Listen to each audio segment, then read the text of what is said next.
नमस्कार दोस्तों, स्वागत आपका पश्चिम बंगाल विधानसभा चुनाव के सबसे बड़े ओपिनियन पोल में। जी हां दोस्तों, बंगाल का सबसे बड़ा ओपिनियन पोल हुआ जारी। ममता बनर्जी के राजनीतिक व चुनावी रणनीतिकार प्रशांत किशोर का बड़ा दावा। बोले कि ममता बनर्जी जैसी कोई लोकप्रिय नेता नहीं है देश में। ममता बनर्जी बड़े मार्जिन के साथ पश्चिम बंगाल विधानसभा चुनाव जीत रही है। 190 से ज्यादा विधानसभा सीटों के ऊपर ममता बनर्जी की जीत का क्या दावा, तो साथ ही आपको बताएंगे कि बंगाल के अंदर ममता बनर्जी को लगा बड़ा झटका। ममता बनर्जी के बंगाल में चुनाव प्रचार करने पर चुनाव आयोग ने 24 घंटे के लिए लगाई रोक। मोदी शाह की जोड़ी ने अपने कंट्रोल में किया चुनाव आयोग को।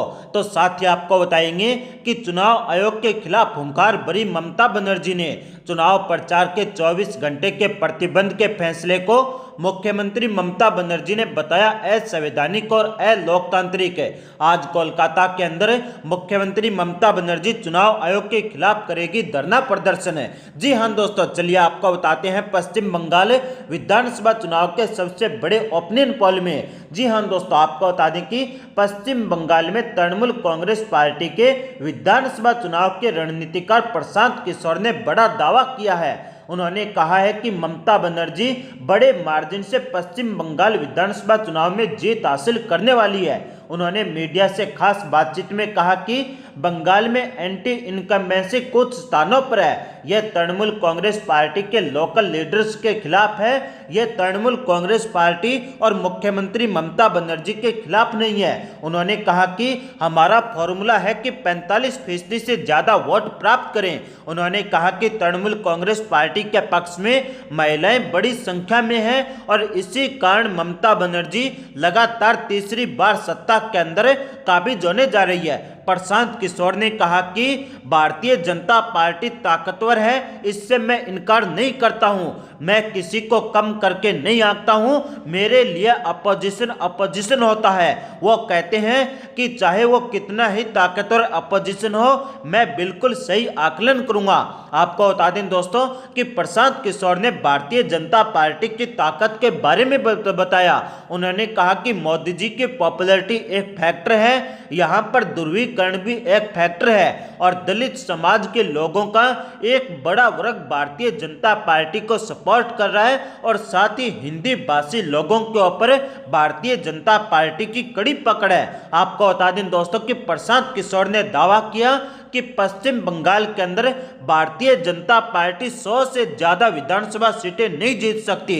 उन्होंने कहा कि भारतीय जनता पार्टी दहाई के आंकड़े पर रहेगी। भारतीय जनता पार्टी अगर 100 से ज्यादा विधानसभा सीटें जीतती है तो वो चुनावी रणनीतिकार का काम करना छोड़ देंगे। साथ ही उन्होंने दावा किया कि ममता बनर्जी के नेतृत्व में तृणमूल कांग्रेस पार्टी 190 से ज्यादा विधानसभा सीटों के ऊपर बड़ी जीत दर्ज करेगी। उन्होंने कहा कि ममता बनर्जी के नेतृत्व में तृणमूल कांग्रेस पार्टी लगातार तीसरी बार पश्चिम बंगाल की सत्ता में काबिज होने जा रही है। तो साथ ही दोस्तों आपको बता दें कि बंगाल के अंदर भारतीय जनता पार्टी की केंद्र की मोदी सरकार के इशारे पर तृणमूल कांग्रेस पार्टी को लगातार चुनाव आयोग के द्वारा किया जा रहा परेशान है। जी हां दोस्तों, आपको बता दें कि बंगाल में मुख्यमंत्री ममता बनर्जी को लगा बड़ा झटका। ममता बनर्जी के बंगाल में चुनाव प्रचार के 24 घंटे के लिए लगाई रोक।